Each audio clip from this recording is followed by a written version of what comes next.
Hey everyone, I'm Justin, and I'm here today with which name do you want to go by for YouTube? I'm Liam. I'm honest. My name is Liam. I'm Norwegian, and I'm a big Doctor Who fan, and that's really all you need to know about me. And we're thinking about possibly sort of Cooperating in the future. exactly just if all goes well, the plan is that he will appear during most of these videos. I'm very excited for the possibility of that. I'm excited too. Cool. So today we're going to be talking about Water of Mars, and this was actually a prize for Doctor Who Kahoot game that I did that I streamed a little while ago through Webcon. I'll put a card in the link. And what I decided was the winner of that should get to pick an episode that I review on this channel. So the winner's name is Kirstin. Congratulations, Kirstin. And they picked the Waters of Mars. So we're talking about the Waters of Mars. So how do you feel about the story? This story is, for me, easily the best special from 2009. Um, when I watched it, I understood that this is an instant classic. Or even though I watched it like years later, Yeah, um, I realized that this one was probably very popular, and it was. yeah, I definitely agree with that. I think one of the biggest things that makes it so good is that it switches the Doctor Who formula. So a Yeah. lot of times, so the Doctor Who formula being arrive on some planet, there's an alien threat, and the Doctor has to defeat the alien threat and save everyone. But I think that this has a lot of the same elements, but it does have differences. Um, for example, breaking the laws of time, like that's like a big deal. That's like a big, Yeah. and I think the story like hinges on that. Like, should he break the laws of time? Does he have the right to break the laws of time? And we discover that it doesn't even fully work when he tries to. Mm. Um, so I think that's one of the things that make this story Yeah. succeed. I agree. It was the Time Lord Victorious thing. Um, and while I think it was a great concept, um, I actually have one problem with it, and it's that I think it should have been explored a lot more. This episode, I don't like where it was placed. It was placed as like one of the last episodes of Russell T Davies' era. Yeah. And so you have not Stephen Moffat's fault. Like there's no obligation for you to pick up on what a previous showrunner set up, but just the fact that it landed there made it basically impossible, unless Stephen Moffat had an interest in it, to actually follow up on this. Yeah. So I would have rather that it maybe took place in like series two, like a series two special or part of series two, Interesting. and then season three and four could have dealt with like the fallout of it. But I'm glad that it seems like the Time Lord Victorious is gonna, from what I've read and watched so far, it seems like it is gonna follow up on that, even if it's not like within the show. And I've also heard that Time Lord Victorious is supposedly going to happen in an alternate universe. Is that true? So here's the thing. So the comic that came out, Defender, the first comic, in that comic, so the doctors with the Daleks. Is it okay if I spoil this for you? Yeah. Yeah. Spoiler. So yeah, so just careful for spoilers for Defender of the Daleks #1. So the Daleks ask the Doctor for help, which is obviously not something that they would do if they didn't like really need it. So what happened? And so the Doctor's like obviously confused, like, why would you ask for my help? And then he's like, oh, don't you remember like when our races like had a huge battle that killed off like both of them? Like, wouldn't that make you not want to ask for my help? And then the Daleks don't remember it. Yeah, but I've heard that plot element. So they don't remember the Time War at all. So people are saying that because of that, it takes place in an alternate timeline or alternate universe. But I don't think. No, after you gave that explanation, I don't think so either. I think what happened is that the Doctor actually, or the Daleks rather, the Daleks actually had their mind wiped or something like that. So it still happened. It's just that they don't have any memory of it. Ooh, that makes sense. Yeah. So that's my theory. But then who wiped their mind? We don't know yet. Oh, The reason why the Daleks ask for their help is because there's a villain called the Hond, which is like a scary slug creature that wants to kill the Daleks. is it like the Weird from Ark in Space? Oh, it looks a lot like Solomon Grundy from the DC universe. Yeah, so that's the Hond right there. Oh, wow. Okay, that's like the Mudman from DC. You know, the Yeah, actor. Clayface. I was Yeah, Clayface. not whatever I said. I said like Okay. Swamp Thing or something. I don't know what I said. Yeah. But yeah, what I think is that the Time Lord Victorious thing, I think that should have been an element through the specials only. So perhaps Waters of Mars could have taken place just before the next Doctor. Maybe that would work, so that the Time Lord Victorious thing has been planted and it grows, and the 10th Doctor could potentially die because of the consequences of his actions. Yeah, I actually do like that. Like it could kind of, so this could kick off that like sort of specials, and then it could be like a mini season, Yeah. like a 5 episode season, and then it just wraps up however they would have done that. Yeah. At the end. Yeah, that would have been cool. And I just want to mention one little thing from Waters of Mars, and it's when the Doctor speaks that ancient Martian language. I love that moment. I almost get chills. Like, I don't even know if you're supposed to get chills from that, but there's something about it, you know. It helps reinforce the idea that this guy, we don't really know this guy. Can she talk? Don't know. She was talking before we noticed the change, but... Maggie, can you hear me? Do you know who I am? Your commanding officer, Captain Adelaide Brooke. Can you tell me what happened? Hurgwal and Shochtman on Waterlin Och Portabella in Hurgwal. What language is that? Ancient North Martian. Dead ridiculous. It's like she recognized it. And her eyes are different. They're clear, like she's closer to human. Not close enough for me. You know, we think we know him, but we really don't. Yeah, Russell D Davies is great at he's great at languages, like the fake alien languages. Yeah. Like he I watched what's the episode with the Jadoon on the moon? Smith and Jones? Yeah, Smith and Jones. I watched that recently, and the Jadoon language is like really well put together, and so is the North Martian. Like it sounds like it would be a real language. Yeah. So I think RTD does a really good job of that. Definitely. How did you feel about like the whole the zombie like water story and kind of like the horror elements of this? That's probably its strongest suit, to be honest. I have notes here, and I wrote that this villain is creepy, simple, and effective. Yeah. And I especially love the introduction of the Flood, because basically all we need to know about it is shown in its first moments.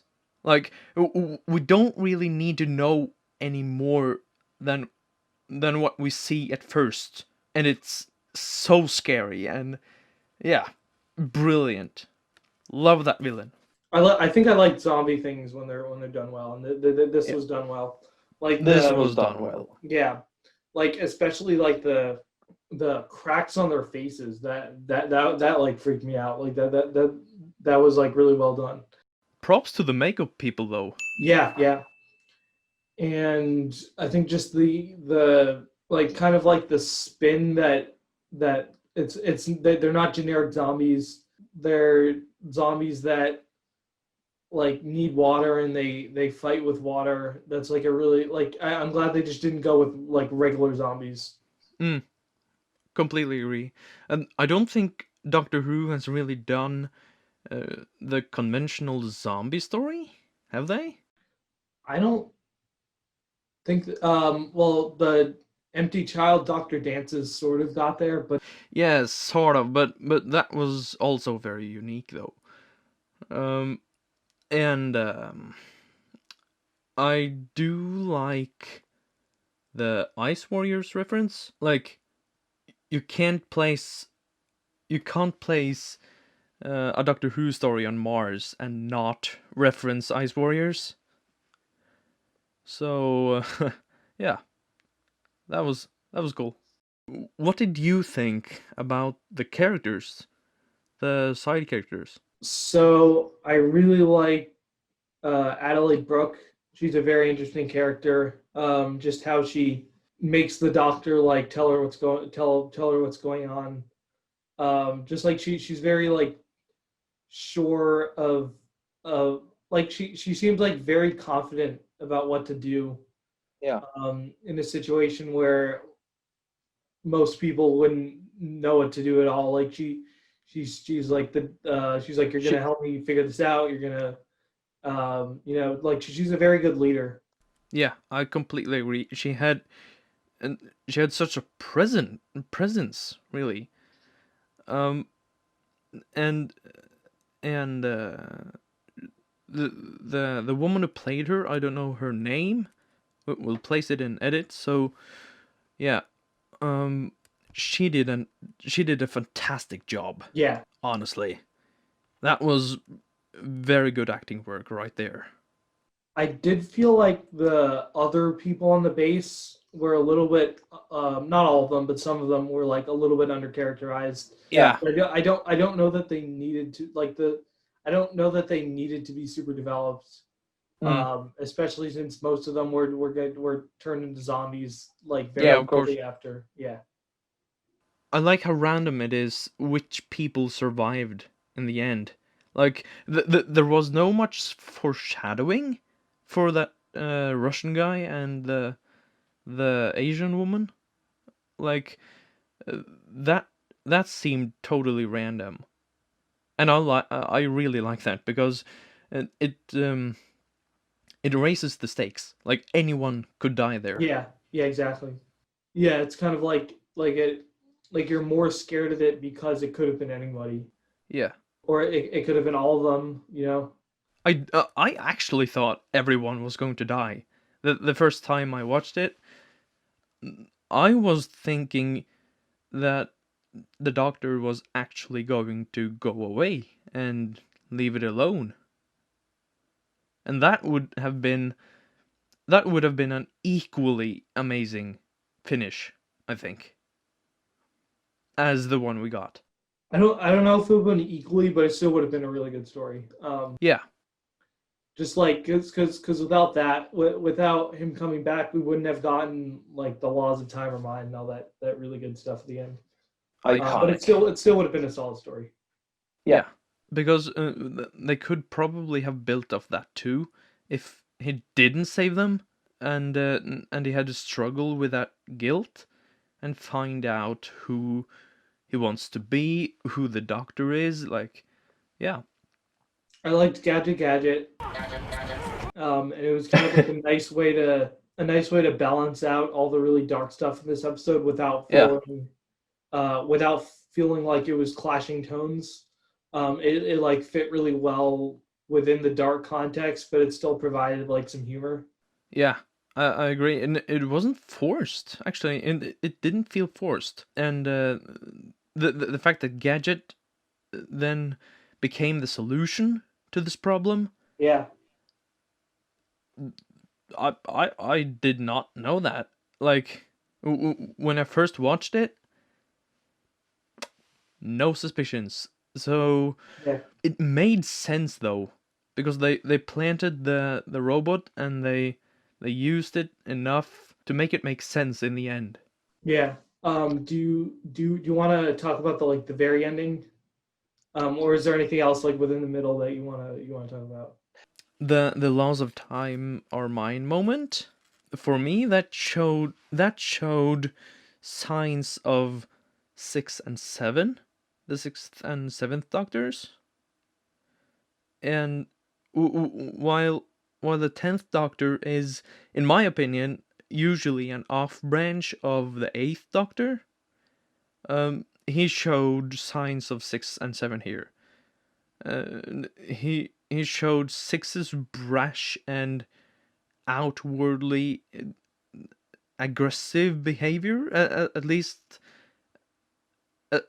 what Colin Baker was in the beginning, and he showed McCoy's rage and or not rage exactly, but the ability to take such a presence in a room, you know, like to completely fill the room with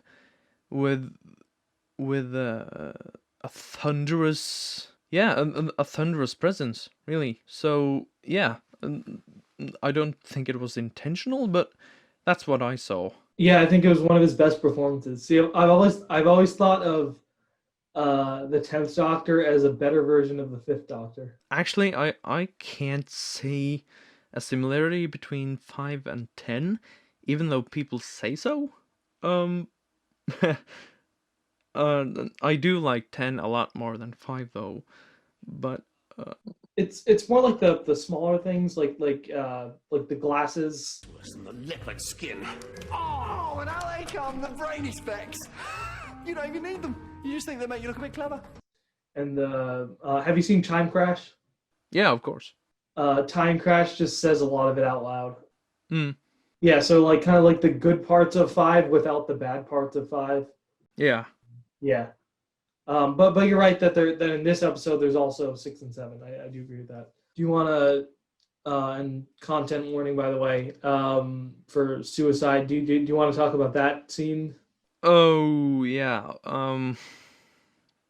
That was dark. That's the one thing Doctor Who knows how to do, and it's doing those implications of something that Yeah. would have been rated PG 18 or something if it had been actually shown on screen, and hiding it behind the windows. Yeah, it is basic, but it works, and it is very dark. I didn't expect that on first viewing, and but after I've watched it a couple of times more, that makes a lot more sense. Considering how Adeline behaved just before she did it. Yeah, like I shouldn't be alive kind of thing. Yeah. Yeah, it's very hard to watch, but narratively it works really well.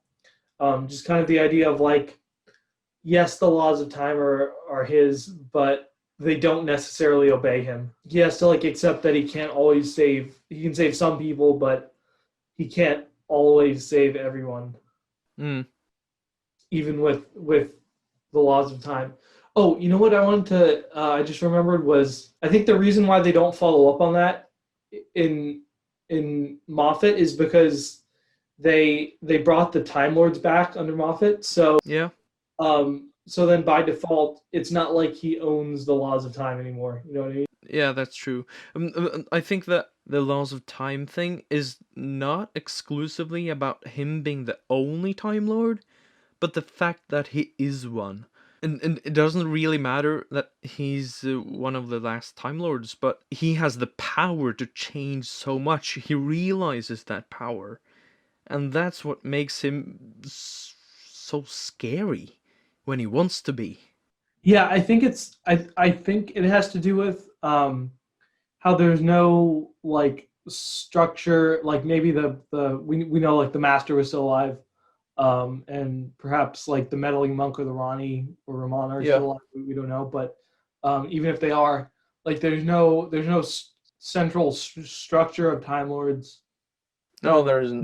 To go after him if he like they have in Classic Who, I think, like tried to stop him from doing things. I think the Time Lords had minimal exposure to the outside world after the time war. Yeah. And that their power is actually limited because of that. And I don't know really. It's more of a headcanon thing. Is there anything before we wrap up? Is there anything you want to say about like overall thoughts or on Waters of Mars, or anything else that you wanted to talk about? In broad strokes, this is an instant classic for me, and Yeah, this is for me. It's one of the highlights of David Tennant, and I would say even one of the highlights of Russell T Davies. And I think the reasons for that are because they did a zombie story, but with a unique twist that didn't feel like other zombie movies or zombie stories. yeah. Secondly, because they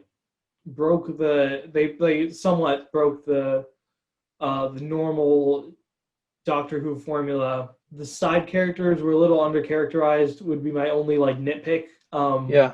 I don't think it wasn't necessary to have a good story. It just would have been nice to know a little bit more about them. And the kind of the retcons from this episode are really good, and I wish they were followed up with on the TV show. And I'm glad that they're getting followed up with through the Time Lord Victorious event. Yeah. Overall, it's a great story. What do you guys think? Yeah. Let us know in the comments if you've seen Waters of Mars recently. What do you think of it? And let us know if you agree with our theory about how the Daleks in the Time Lord Victorious comic. Do you think it's an alternate Time Lord, or do you think the Daleks were mind wiped somehow, or do you think something else? Yeah, let us know.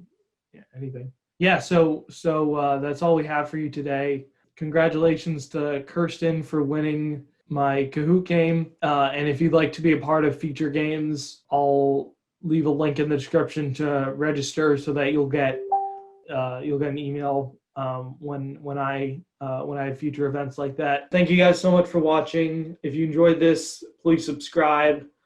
Please like the video, share. And thank you, Justin, for inviting me to this. It's a great honor. For sure, and I hope that you can that you'll be appearing in a lot of these future videos. I'll see everyone in the next video. Stay swang.